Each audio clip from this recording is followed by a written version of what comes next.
Hello and welcome to the Capitol Report on NTD Television. I'm Steve Lance. The president's 75-minute address to the nation in Congress met with mixed reactions. He primarily focused on domestic issues and interacted directly with Republicans who took umbrage at his comments. Here's NTD's Melina Wisecup with a recap from the night. Though bruised, our democracy remains unbowed and unbroken. That's President Biden's current assessment of the state of the nation, although some tell us they're not convinced. It seemed like there were two State of the Unions. It seemed like President Biden couldn't decide whether or not he wanted to send a message of unity or attack Republicans, because he seemed to talk about both in the same breath.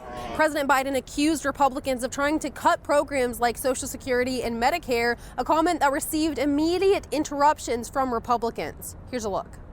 I'm not saying it's a majority of you. I don't even think it's even a significant, but it's being proposed by individuals. I'm not politely not naming them, but it's being proposed by some of you. Look, folks, we're not going to be moved into being threatened to default on the debt if we don't respond. Folks. Now, I have asked several Republicans about this issue specifically. They tell me that they have no intentions of cutting these programs. These comments from President Biden come after Speaker McCarthy publicly clarified that cutting those programs is off the table as he and President Biden work to reach a deal on raising that $31.4 trillion debt ceiling. Now, as for the pandemic, Biden says COVID has lost its grip on the nation, praising his leadership in that recovery. Look to the government. We're going to solve your problems. The problem is we should never turn to the government to solve the problems that the government created. Taxing the wealthy is one partisan proposal that Biden made last night, along with some other divisive topics such as abortion access and proposing a ban on so-called assault weapons. But he also pitched some areas of unity, such as efforts to fight cancer and providing for veterans, also handling big tech and data privacy. President Biden is reaching out to the big middle of this country, the 65, 75, 85% of Americans who don't think our differences are too big to bridge as a country, who understand that there's a reservoir of common sense and decency in the American body politic, and who want us to work together. The president also vowed to stop the flow of fentanyl at the southern border by investing in more detection machines. And as for foreign affairs, the president only had these few sentences to say about China. I'm committed to work with China where we can advance American interests and benefit the world, but make no mistake about it. As we made clear last week, if China threatens our sovereignty, we will act to protect our country, and we did. Democrats this week have praised the Biden administration's handling of that Chinese surveillance balloon, while Republicans have decried what they call the administration's delayed action. Reporting in Washington, D.C., Melina Wisecup, NTD News. And it turns out the Pentagon did request to hold a phone call with the Chinese defense minister to discuss the spy balloon, but the CCP turned down that request. The Biden administration will brief all senators tomorrow on the issue. Here's Senate Majority Leader Chuck Schumer speaking about how Congress should approach the matter. So we need Democrats and Republicans to come together. We need the country to come together to condemn China for what it did and have a unified front in dealing with the Chinese Communist Party. The spy balloon that China sent over the U.S. has many lawmakers concerned. What was the Chinese regime actually trying to achieve by sending it? To discuss the spy balloon as well as the threat of the CCP more broadly, NTD's Melina Wisecup caught up with Chairman of the House Foreign Relations Committee, Congressman Mike McCaul. Here's a look. Congressman Michael McCaul, Chairman of the Foreign Affairs Committee. Thank you for joining me. Yeah, thanks for having me. Okay, so of course I want to talk about the CCP spy balloon. We were talking a little bit about why they sent this balloon over America. What do you think their intentions were? I think they were testing this president, this administration, testing our strength. They wanted to see weakness, and I think they saw some of that. The fact is we didn't shoot it down. When it entered U.S. airspace, we waited until it was exiting the airspace of the United States. And so we have a lot of unanswered questions about this. I have a classified briefing coming up, on this point. But it was a very provocative message for them to be sending to the United States, especially just right before the Secretary of State Blinken's meeting with Chairman Xi in China. I can only speculate that this was done to say, look, we're stronger than you are, and it ended up in the cancellation of that meeting. It's not helping our relations with China, it's making it worse. So in the Foreign Affairs Committee, you all, I assume, will be investigating this balloon. What kind of questions will you be asking? Why wasn't it shot down immediately? Why did we allow it to go over the United States, over critical national security assets? Was the balloon transmitting back to the mothership in Beijing? And what was recovered out of the ocean, Atlantic Ocean, that apparently is 3 busloads of satellite surveillance capability? What did that tell us? Did we jam the balloon so it couldn't send the messages back? And with China, there are so many issues that China has that we are looking into on China. We have the IP theft, this incident with the spy balloon, you have the economic relationships. What about human rights? Is this something that's going to be priority for the Foreign Affairs Committee? You know, they're doing forced organ harvesting there. Right, and we have a subcommittee devoted specifically to this issue, human rights. You know, I remember President Reagan, he attacked our adversaries very skillfully with Voice of America and other, outlets that go in country. Like at that time, went into Russia. We can send messages into China. I did that with my Origins of COVID-19 report that got them very upset because it demonstrated it was their negligence that created the monster. So we need to get in country with our communications and talk about human rights.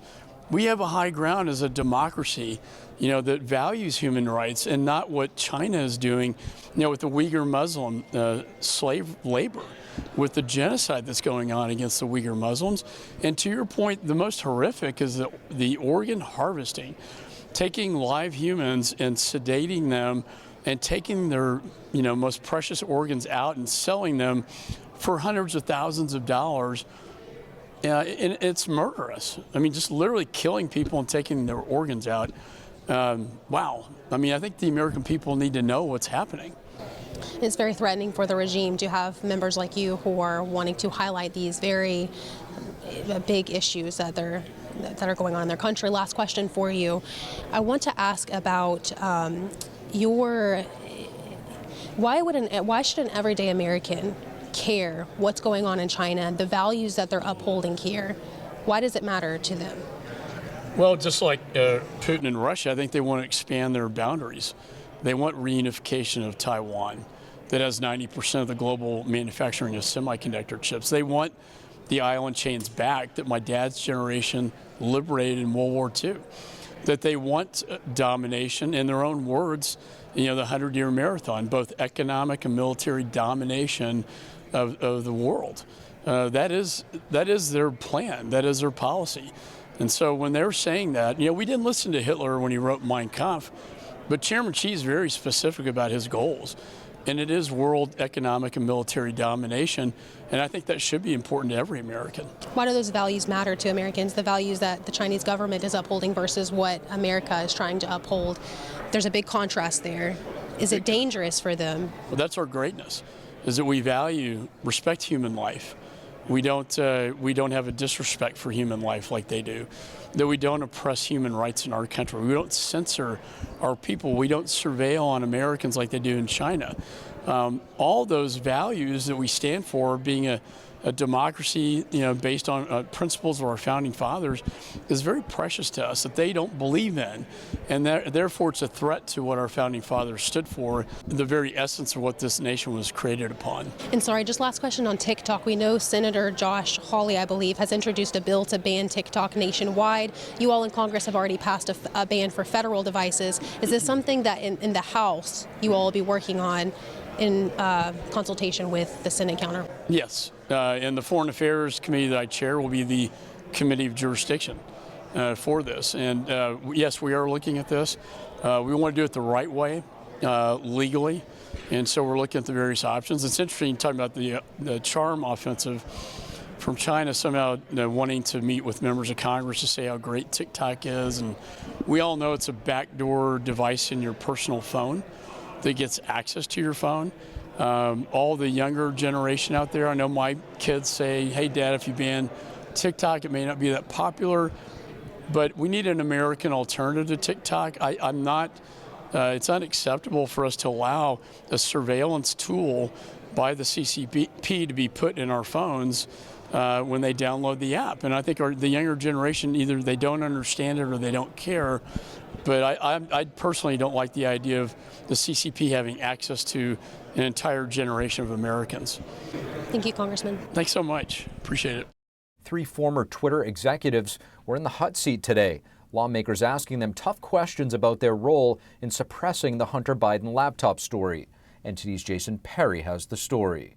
The House Committee on Oversight and Accountability held its second hearing in 2 days. This one on Twitter's suppression of the Hunter Biden laptop story. 3 former Twitter executives and 1 former Twitter safety policy team member testified at the hearing. Here's one of the former executives.